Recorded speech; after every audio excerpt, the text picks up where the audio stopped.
ناظرین ایک دفعہ پھر آپ کا خیر مقدم ہے رحمت سحر میں داتا کی نگری لاہور سے ایمان اور رمضان ہمارا خصوصی سیگمنٹ، اور آج ایمان اور نماز ہمارا گفتگو کا مرکز اور محور ہے۔ بڑھتے ہیں ڈاکٹر سعید احمد سعیدی صاحب کی جانب۔ ڈاکٹر صاحب قبلہ ایک اشارہ اپنی گفتگو میں علامہ صاحب نے دیا تھا ابھی، اللہ کے فرمان کی روشنی میں کہ نماز میرے ذکر کے طور پر قائم کرو، تو یاد الہی کی یہ ایک بڑی حسین شکل ہے، ایک حسین پیرایا ہے، اس کو میں چاہتا ہوں کہ مزید کھولیں تاکہ یہ ذکر ہماری ذات میں پختہ ہوتا جائے۔ سبحان اللہ۔ اس میں اگر ہم غور کریں، جس کے ابتدائی اشارے علامہ صاحب نے دے دیے تھے، یہ سلسلہ اذان سے شروع ہوتا ہے صحیح، اور مسنون تسبیحات تک یہ جاری رہتا ہے۔ یاد الہی کی حسین شکل کیسے بنتی ہے پورے کا پورا، جب بلاوا رب کی طرف سے آئے، اللہ کی کبریائی کا اعلان ہو، اور حی علی الصلاح اور حی علی الفلاح کا بلاوا آئے، اور پھر بندہ کھچا چلا نہ جائے، یہ کیسے ممکن ہے؟ تو یہ تو پورے کا پورا ایک رابطہ ہے نا، اندر سے روحانی تعلق جب ڈیولپ ہو جاتا ہے۔ مثلا ایک جب غزوے سے فراغت ہوئی تو بشارت آ گئی کہ اب جو مرضی کرو کوئی مسئلہ نہیں ہے، اب کوئی گناہ تمہیں نقصان نہیں دے گا۔ اللہ صحابہ کرام کو بشارت آئی تو کچھ نے عرض کی حضور پھر اس کے بعد نماز کی ضرورت نہیں۔ اللہ اکبر۔ آپ نے فرمایا اللہ نے بشارت دی ہے۔ تو پھر جب نماز کا وقت آیا اور حضرت بلال نے اذان دی تو جو چھت پہ تھا، جو دیوار پہ تھا، وہ چھلانگیں لگیں اور اللہ کی طرف دوڑے۔ یہ ایک کیفیت ہے، کشش ہے۔ اچھا پھر اذان ہے، اذان کے بعد دعا، دعا کے بعد آپ آ گئے، وضو کیا، یعنی سفر ہے نا بالکل روحانیت کا، حسین ایک پیرایا ہے جو آپ کڑی سے کڑی مل گئی۔ اب آ گئے اللہ اکبر۔ میں صوفیاء کا ایک نقطہ اس میں عرض کرتا ہوں، بڑا روح پرور۔ ارشاد ہو۔ کوئی 48 رکعتیں ہیں کم و بیش تہجد کے علاوہ جو فرض نمازیں ہیں، پورے دن کی نمازوں کو جمع کر لیں، ٹھیک ہے۔ 48 مرتبہ بندہ سورہ فاتحہ پڑھتا ہے، ثنا پڑھتا ہے، اپنی نیاز مندی پیش کرتا ہے، عجیب رنگ ہے نا۔ اور پھر وہ قیام میں کھڑا ہے اور اللہ کی رحمت کا دروازہ، اس کی کنڈی کھٹکھٹایا جا رہا ہے، کھٹکھٹایا جا رہا ہے، اور مانگے جا رہا ہے، مانگے جا رہا ہے، عجیب رنگ ہے۔ تو صوفیاء کہتے ہیں جب بندہ قیام میں ہوتا ہے پہلے تو وہ اللہ اکبر کہتا ہے، یہ ہاتھ اٹھانا مطلب پروردگار میں دنیا سے تنگ آ چکا ہوں، اس سے میں نے ہاتھ اٹھا لیے ہے، اب تیری بارگاہ میں آ گیا، اللہ کھڑے ہو کر فریاد کیے جا رہا ہے۔ پھر جب وہ رکوع میں جاتا ہے تو اس کی عجیب ایک کیفیت ہوتی ہے، یہ اظہار ہے پروردگار میرے گناہوں کا بوجھ بہت زیادہ ہے، میری کمر دوہری ہو گئی ہے، اللہ اکبر، مجھے اپنی بارگاہ میں اذن باریابی دے دے۔ ماشاءاللہ ماشاءاللہ۔ اور پھر جب سامع اللہ لمن حمدہ کہتا ہے تو اس بوجھ کو سہارنے کی ایک مرتبہ پھر کوشش کرتا ہے، لیکن اس کے جب وہ نہیں سہار سکتا تو وہ سجدے میں گر جاتا ہے، کہتا ہے پروردگار اب میری بس ہو گئی۔ اور سجدے یعنی اتنے رکوع، اتنے سجدے، اور یہ سارا کچھ کرنے کے بعد بندہ جب بیٹھتا ہے اتحیات میں تو کیا کہتا ہے، میری قولی، مالی، بدنی، ساری باتیں اللہ کے لیے ہیں۔ لیکن یہاں راز کھولا اللہ نے، وہ جو اعلیٰ حضرت نے کہا تھا اصل الاصول بندگی استاج کی ہے، ٹھیک ہے، یہ راز نماز میں کھلتا ہے کہ بندے نے ساری بندگیاں پیش کر دی، چاہیے تھا کہ اب سلام پھر جاتا، نماز مکمل ہو جاتی، لیکن نہیں ہوئی۔ کیوں؟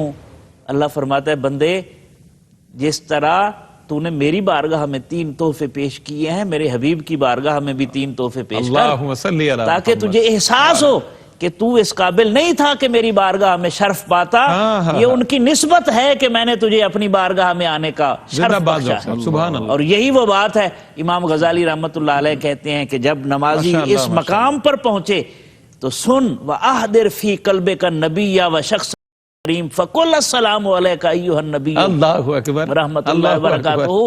اپنے دل کو اور اپنے آپ کو حضور علیہ السلام کی بارگاہ میں حاضر سمجھ، اور پھر اس یقین کے ساتھ سلام پڑھ، سلام بھیج کہ وہ تیرا سلام اور درود سماعت فرما رہے ہیں۔ کیا کہہ رہے ہیں ڈاکٹر صاحب، یہ حسین یاد ہے اور یہ پورا ایک پیرایا، سبحان اللہ سبحان اللہ۔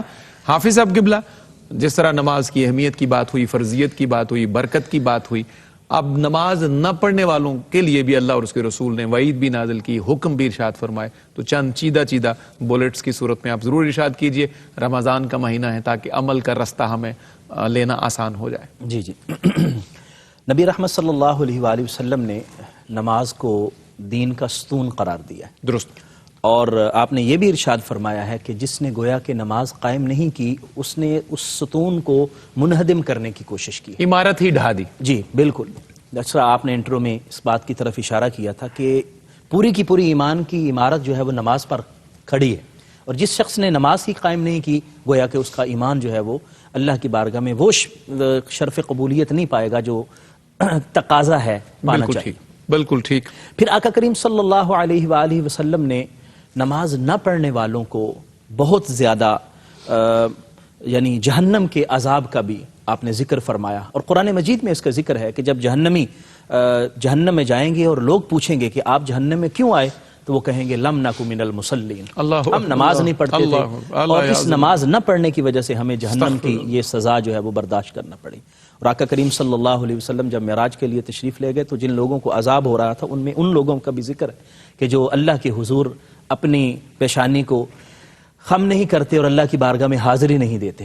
تو نماز نہ قائم کرنے کی وجہ سے انسان کو بہت سارے معاملات اس کے پریشان ہو جاتے ہیں. ایک تو اس کا ایمان کمزور ہو جاتا ہے, پھر اس کی شخصیت کے اندر جو روحانیت ہے وہ قائم نہیں ہو پاتی, اور اس کو اصل معنوں میں ایمان کا نور نصیب نہیں ہو پاتا, اور نماز قائم نہ کرنے کی وجہ سے اس کی سوچ اور فکر کے اندر پراگندگی آ جاتی ہے, اور بہت ساری چیزیں نماز قائم نہ کرنے کی وجہ سے وہ برکت سے محروم ہو جاتا ہے, اللہ تعالیٰ کی خاص نظر رحمت سے محروم ہو جاتا ہے.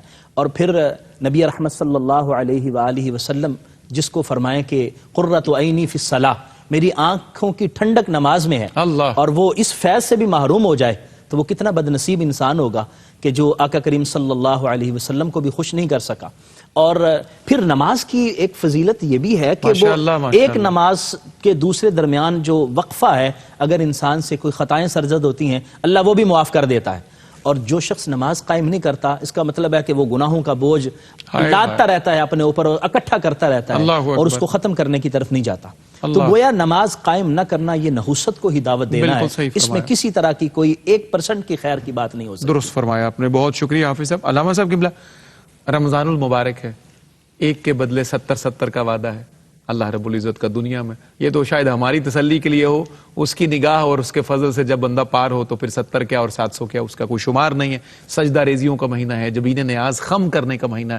اس میں ہمارا پیغام کیا بنے گا ہماری قوم کے لیے, ملت کے لیے, بالخصوص نوجوانوں کے لیے, کہ وہ اپنے جبینوں کو سجدوں کا آشنا کر لیں. اس حوالے سے کیا فرماتے ہیں؟ ایک تو اس میں بڑی اہم بات قرآن نے ہمیں خود بتائی, استعینوا بالصبر والصلاۃ. صحیح, نماز اور صبر کے ذریعے اللہ سے مدد مانگو. یعنی نماز وہ سورس دیا گیا آپ کو فزیکلی. صفدر صاحب ایک تو میں عرض کر دوں کہ اگر کوئی شخص ایمان کو مجسم دیکھنا چاہے نا تو وہ نماز کو دیکھ. اللہ اکبر, اللہ اکبر.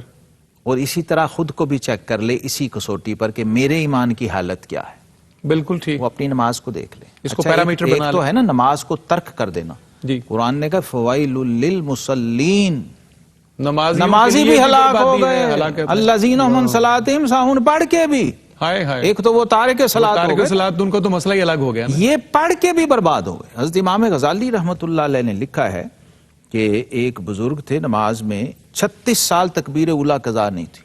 اللہ اکبر, 36 سال ریکارڈ تھا, پہلی صف میں تکبیر اولیٰ پہ موجود تھے. ایک بار لیٹ ہو گئے, جماعت کھڑی ہو چکی تھی, تکبیر ہو چکی تھی, رکعت نکل گئی, پیچھے پچھلی صفوں میں جگہ ملی. صحیح, جب نماز ادا کر لی, فارغ ہو گئے, لوگوں نے بھی یوں دیکھا, نمازیوں نے بھی, کہ حضرت صاحب آج پیچھے ہیں. تو خیال آیا, پریشان ہو گئے کہ آج تکبیر بھی رہ گئی, آج رکعت بھی رہ گئی, لوگ کیا کہیں گے, لوگ کیا کہیں. اندر سے آواز آئی کہ نمازی ساتھی کیا کہیں گے, تو فوراً دوسری آواز آئی, اس کا مطلب ہے 36 سال پہلی صف میں لوگوں کے لیے کھڑا ہوتا ہے.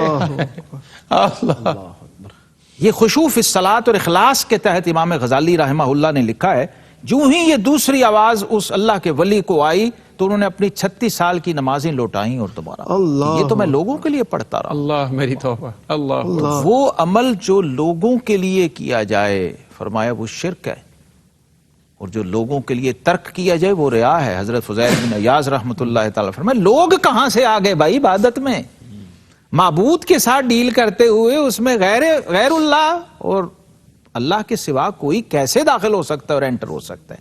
وہ عبادت کیسے؟ تو فوائل للمصلین کو بھی نہ بھولیے، نمازی ایسا نہ ہو کہ متا روڑ دوی دودھ کڑیا کو سب کچھ کیتا کرایا، وضو بھی کیا، ٹائم بھی نکالا، گئے بھی، کھڑے ہوئے جماعت میں تو معاذ اللہ، اور پھر نماز کہا کہ الذین هم عن صلاتہم ساہون، یہ وہ نمازی ہے جو اپنی نماز سے ہی غافل ہے۔ تو قرآن ہمیں یہ سمجھا رہا ہے کہ وہ نمازی نہیں ہو سکتا جو نماز سے غافل ہے، نماز سے بے غافل۔ میرے اندر یہ سوال مدت سے ہے کہ جو ابھی نماز تک نہیں پہنچا وہ نماز والے تک کب پہنچے گا؟ اللہ اکبر صفدر صاحب، بڑی بات، بڑی بات۔ یقین کیجئے نماز کو اگر سمجھنا ہے، سیکھنا ہے، تو پھر ان بزرگوں کے ساتھ ہمیں رابطہ کرنا پڑے گا جنہوں نے نماز پڑھی ہے واقعی۔ اور ایک جملہ میں آخر میں کہہ دوں کہ انسان کے وجود میں اللہ نے بندے کو بنایا نا، تو اس نے ایک حص رکھی ہے صفدر صاحب، جس کو حص تعبد کہتے ہیں۔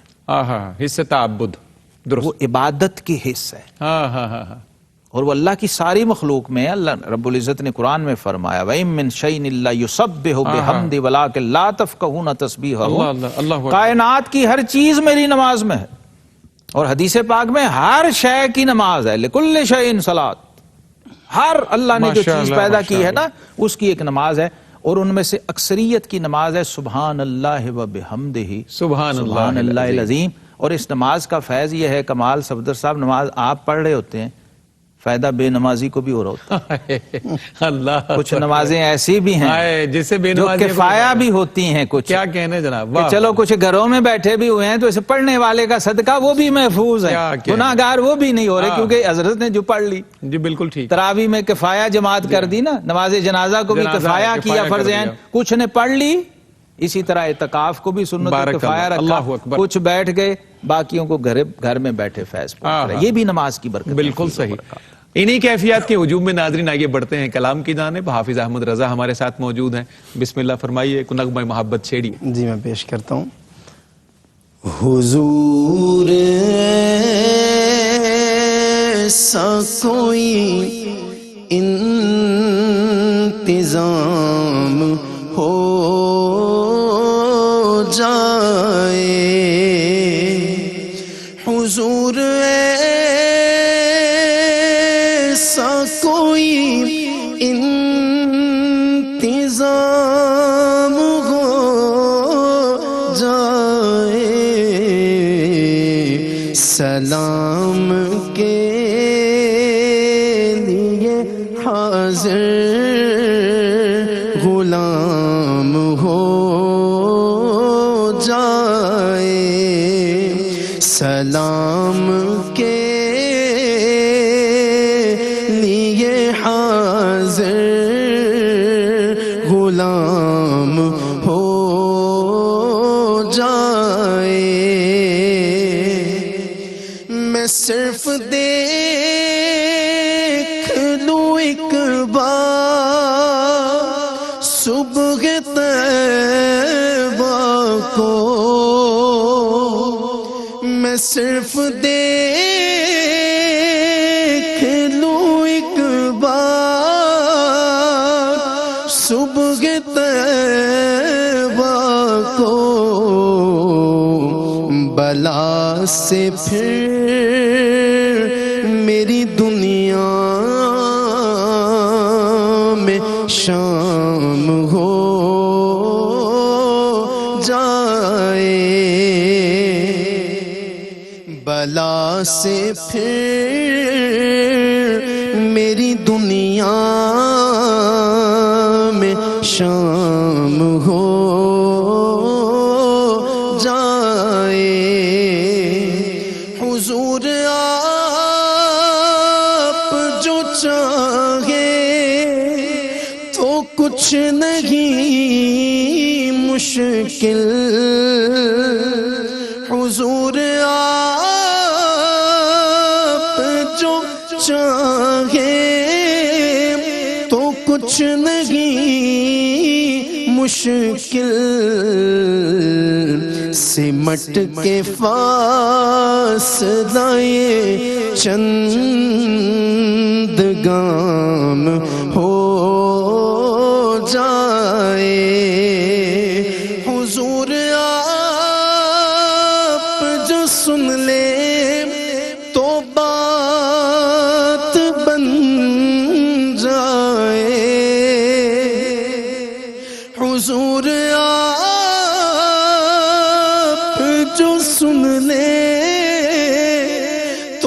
بات بن جائے حضور آپ جو کہہ دے تو کام ہو جائے حضور آپ جو کہہ دے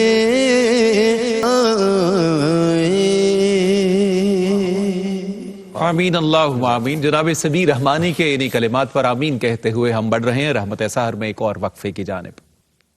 جی ناظرین آپ کا ایک دفعہ پھر خیر مقدم ہے رحمت سحر میں داتا کی نگری لاہور سے ARYQ TV پر.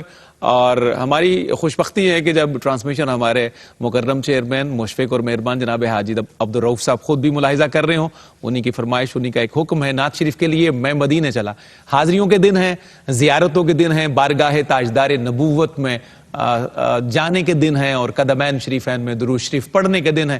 ہمارے بہت سارے دوستوں کو آہستہ آہستہ حاضریاں نصیب ہو رہی ہیں. علامہ صاحب کی آج کی حاضری کی مبارکباد بھی ہم نے دی. آئیے اسی محبت کے موضوع پر مدینے چلا کا نغمہ جناب احمد رضا قادری سے سنتے ہیں. میں مدینے چلا, میں مدینے چلا, میں مدینے چلا, میں مدینے چلا, کیف سا چھا گیا میں مدینے چلا, کیف سا چھا گیا میں مدینے چلا, جھومتا جھومتا جھومتا جھومتا میں مدینے چلا, جھومتا جھومتا میں مدینے چلا. کیا بتاؤں ملی دل کو کیسی خوشی, کیا بتاؤں ملی دل کو کیسی خوشی, جب یہ میں نے سنا میں مدینے چلا, جب یہ میں نے سنا میں مدینے چلا. میرے آقا کا در ہوگا پیش نظر, میرے آقا کا در ہوگا پیش نظر, پائے گا دل جلا میں مدینے چلا, کیا سرور آئے گا میں مدینے چلا. جو ہے محبوب رب ان سے اپنی ہی سب, جو ہے محبوب رب ان سے اپنی ہی سب, بخشوانے خطا میں مدینے چلا, بخشوانے خطا میں مدینے چلا, میں مدینے چلا, میں مدینے چلا. میرے گندے قدم اور ان کا حرم, میرے گندے قدم اور ان کا حرم, لاج رکھنا خدا میں مدینے چلا, لاج رکھنا خدا میں مدینے چلا. روح مزتر ٹھہر تو نکلنا ادھر, روح مزتر ٹھہر تو نکلنا ادھر, اتنی جلدی ہے کیا میں مدینے چلا, اتنی جلدی ہے کیا میں مدینے چلا. سبز گنبد کا نور زنگ کر دے گا دور, سبز گنبد کا نور زنگ کر دے گا دور, پائے گا دل جلا میں مدینے چلا, پائے گا دل جلا میں مدینے چلا. وہ احد کی زمین ہے جہاں پر مکی, وہ احد کی زمین ہے جہاں پر مکی میرے حمزہ پیا میں مدینے چلا میرے حمزہ پیا میں مدینے چلا میں مدینے چلا میں مدینے چلا میں مدینے چلا میں مدینے چلا میرے صدیق عمر ہو سلام آپ پر میرے صدیق عمر ہو سلام آپ پر اور رحمت صدا میں مدینے چلا اور رحمت صدا میں مدینے چلا پھر کرم ہو گیا میں مدینے چلا میں مدینے چلا میں مدینے چلا. زندہ باد. سبحان اللہ سبحان اللہ سبحان اللہ. علامہ صاحب یہ کرم بھی عجیب کرم. ظہوری صاحب کا ایک بہت سادہ اور حسین شعر یاد آیا. وہ لکھتے ہیں کہ ایک وار فرشتہ جے آوے پھر مڑ کے واری نہیں آندی. حدیث پاک کا مضمون کشید کیا. ایک وار فرشتہ جو آوے پھر مڑ کے واری نہیں آندی. سرکار دے امتی نے جیڑے مڑ مڑ کے بلائے جاندے نے. سرکار دے امتی نے جیڑے مڑ مڑ کے بلائے جاندے نے. مڑ مڑ کے بلائے جاندے. حسن رضا رحمت اللہ علیہ بسم اللہ فرماتے ہیں مر کے جیتے ہیں حسن. مر کے جیتے ہیں جو ان کے در پہ جاتے ہیں حسن. اللہ اکبر. اور جی کے مرتے ہیں جو آتے ہیں مدینہ چھوڑ کر. اللہ اکبر. ان قبولیت کے لمحوں میں ہماری گزارش ہے کہ جو فقیر نہیں جا پائے اللہ اور اس کا محبوب انہیں بھی طلب فرمائیں, اور جو جاتے رہتے ہیں اللہ رب العزت انہیں بار دیگر بار بار ادب کے ساتھ طلب فرمائے. ڈاکٹر سعید احمد سعیدی صاحب کی جانب بڑھتے ہیں. ڈاکٹر صاحب اختتامی لمحات ہیں, نعت سے ہم نے برکت شد کی ہے, چند جملوں میں آج کی نشست کا خلاصہ بیان فرما دیجئے. دیکھیں, ایک بات ہمیشہ پیش نظر رہنی چاہیے, ہمارا جتنا نظام عبادت ہے, صحیح, نماز ہو, زکوٰۃ ہو, روزہ ہو, حج ہو, زکوٰۃ ہو, ٹھیک ہے, یہ ساری چیزیں آپ یوں سمجھیں کہ پورے کا پورا اسلام سب سے پہلے رخ مصطفیٰ کا طواف کرتا ہے. کیا کہنا ہے. الاسلام یدور حول المصطفیٰ. سبحان اللہ. اسلام مصطفیٰ کریم صلی اللہ علیہ وسلم کے وجود کا طواف کرتا ہے. سب سے پہلے یہ سارے ارکان, سارے فرائض, ساری عبادتیں اس قابل بناتی ہیں کہ بندہ اللہ کے حبیب میں حاضر ہونے کے قابل ہو جائے. کیا کہنا ہے. اور اس کے بعد پھر رب کی بارگاہ میں حاضری کا منظر سامنے آتا ہے. اور اس حوالے سے پیغام کی صورت میں جو آپ نے فرمایا, ایک دفعہ حضرت غزالی زماں سید احمد سعید شاہ صاحب کاظمی رحمۃ اللہ علیہ اور خواجہ فیض محمد شاہ جمالی رحمۃ اللہ علیہ, ان کی پہلے ملاقات نہیں تھی, مدینہ طیبہ ملاقات. سبحان اللہ. ملاقات ہوئی تو خواجہ صاحب نے پوچھا کہ حضرت یہ فرمایا غزالی زماں رحمۃ اللہ علیہ کو پہلے مکہ شریف حاضری دینی چاہیے یا مدینہ شریف حاضری دینی چاہیے؟ کیا بات ہے, کیا خوبصورت سوال ہے.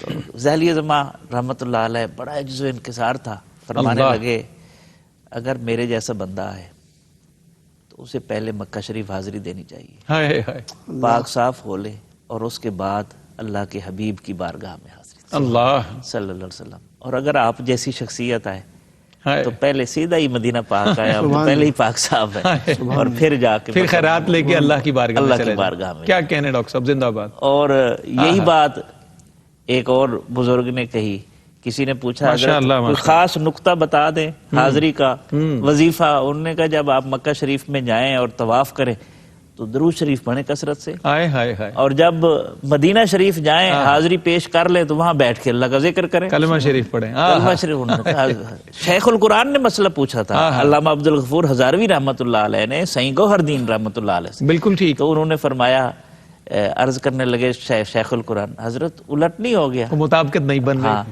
فرمایا نہیں, فرمایا الٹ نہیں ہوا مولانا, جو جس سے محبت کرتا ہے وہ اس کا ذکر سن کر خوش ہوتا ہے. آپ کر کے تو دیکھیں, الٹے ہی چال چلتے ہیں دیوان گانے, آنکھوں کو بند کرتے ہیں دیدار کے لیے. کیا کہہ رہے ہیں, سبحان اللہ سبحان اللہ. حافظ صاحب قبلہ, پروگرام کے اختتامی لمحے ہیں, چند جملوں میں آج کی نشست کا پیغام کیا بنتا ہے ایمان اور نماز کے حوالے سے ہماری پوری دنیا کے ناظرین کے لیے؟ جی, گزارش یہ ہے کہ ہمیں اپنی زندگی میں نماز کو لازمی طور پر شامل کرنا چاہیے, اور ہمیں اپنے لمحات کو پاکیزہ بنانے کے لیے اور ہمارے اوقات کی تطہیر کے لیے نماز بہت زیادہ ضروری ہے. اور ہمیں صرف 5 وقت کو پابندی کی جو نماز فرائض میں سے ہے, اس کے ساتھ ساتھ ہمیں دیگر جو اللہ کی بارگاہ میں حاضری کے مواقع ملتے ہیں ان کو ضائع نہیں کرنا چاہیے. اور میں خاص طور پر گزارش کروں گا اپنے نوجوان دوستوں سے کہ وہ اپنے اوقات کو پاکیزہ بناتے ہوئے اپنی زندگی کے اندر نماز کو لازم کر لیں. اس کا فائدہ کیا ہوگا؟ اللہ کریم ہمارے وقت میں برکت عطا فرمائے گا, اللہ کریم ہماری تعلیم میں برکت عطا فرمائے گا, اللہ کریم ہمارے رزق میں برکت عطا فرمائے گا, اور اللہ کریم جل مجدہ ہمارے نبی رحمت صلی اللہ علیہ وسلم کے ساتھ نسبت اور ایمان کو اللہ تعالی مزید منور فرما دے گا. اس لیے نماز کو ضائع نہیں کرنا چاہیے, اور نماز کو اپنی زندگی کا لازمی حصہ بنا لینا چاہیے, اور پھر نماز میں جو خشوع ہے اس کو اپنی زندگی کا لازمی حصہ بنانا چاہیے. قد افلح المؤمنون الذین هم فی صلاتهم خاشعون. فلاح اس کے مقدر میں ہے جو نماز میں خشوع کرتا ہے, اور اس تصور کے ساتھ کہ میں جس پروردگار کی بارگاہ میں حاضر ہو رہا ہوں وہ وہی مالک ہے جس نے مجھے پیدا کیا ہے اور مجھے سانسیں عطا کی ہیں, میرے دل کی دھڑکن اس کے کرم سے رواں دواں ہے, اور میرے تمام جسم جو ہے وہ اللہ تعالیٰ کی عطا ہے. تو کیا چند لمحے میں اس کی بارگاہ میں حاضر نہیں ہو سکتا اور میں اس کے سامنے جھک نہیں سکتا؟ جب اس تصور کے ساتھ حاضر ہوگا تو انشاءاللہ العزیز اس کو وہ معراج بھی نصیب ہوگی, اور اللہ کریم جل مجدہ الکریم خاص نظر بھی فرمائے گا, اور اس کا فائدہ یہ ہوگا کہ اس کے گناہ بھی پاک ہوں گے اور روح کو بھی پاکیزگی نصیب ہو جائے گی. بہت خوبصورت, ماشاءاللہ حافظ صاحب, جزاک اللہ خیرہ. علامہ صاحب قبلہ, پروگرام کی اختتامی گھڑیاں اور جو نشست میں ہم گفتگو کر پائے اس کا خلاصہ اور اس کا نیٹ شیل جو ہے, میں چاہتا ہوں کہ صفدر صاحب جو آپ صاحب نے نوجوانوں کو مخاطب کیا ہے, یہ بھی بڑی ضروری بات ہے. ہماری نوجوان نسل آج کی خاص طور پہ سن لے یہ بات. میں نے ایک جملہ اپنی گفتگو میں کہا ہے, حس تعبد. بہت خوبصورت بات. ایک ٹرم استعمال کی ہے, حس تعبد.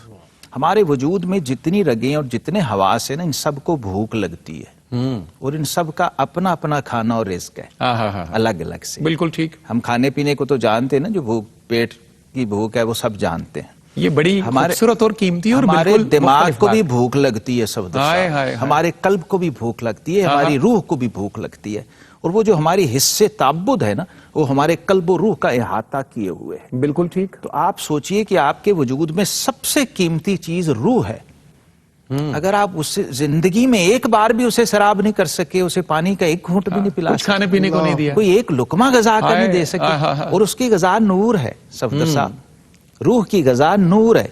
اچھا, یہ اسلام کا ٹوٹل عبادت کا فلسفہ آج ہمارے اس عنوان کی برکت سے میں ایک جملے میں عرض کر دوں. ہر عبادت کا اصل اصول جو ہے, اور وہ جو اصل مقصود ہے, وہ ہے نور کو جنریٹ کرنا. جی درست. صوفیہ کرام کی کل جو تحقیق ہے اس کا یہ خلاصہ ہے کہ اگر آپ کی عبادت سے نور جنریٹ نہیں ہوا تو عبادت بھی ہو گئی ہوگی, ثواب بھی مل گیا ہوگا, اجر بھی, شاید جنت بھی مل جائے, لیکن جس مقصد کے لیے وہ عبادت رکھی گئی تھی نا, وہ پورا نہیں ہوا. وہ پورا کیسے ہونا تھا کہ روح کو اس کی غذا مل جاتی. بالکل ٹھیک. اور روح کی غذا تھا نور.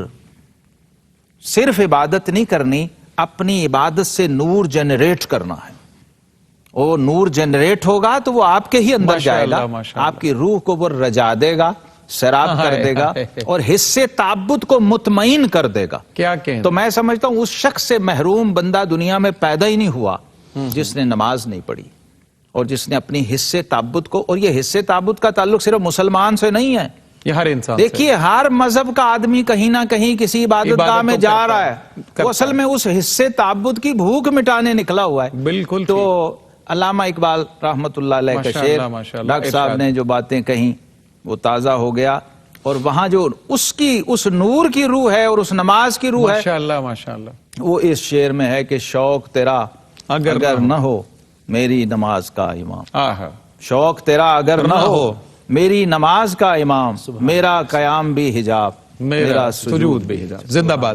تمام معزز مہمانوں کا بہت شکریہ، وہ تشریف لائے، وقت دیا اور آج کی نشست کو باوقار بنایا۔ ڈاکٹر صاحب کی کلمات خیر سے اور علامہ صاحب کی کلمات خیر سے اتفاق کرتا اور اسی کی تائید کرتا، پیغام نشر کرتا، آپ کا میزبان صفدر علی محسن اجازت کا طلبگار ہوگا اور پھر لاہور اسٹوڈیو سے ہم کراچی اسٹوڈیو کی طرف بڑھیں گے۔ کسی سے دامن خیر البشر چھوٹا تو سب چھوٹا۔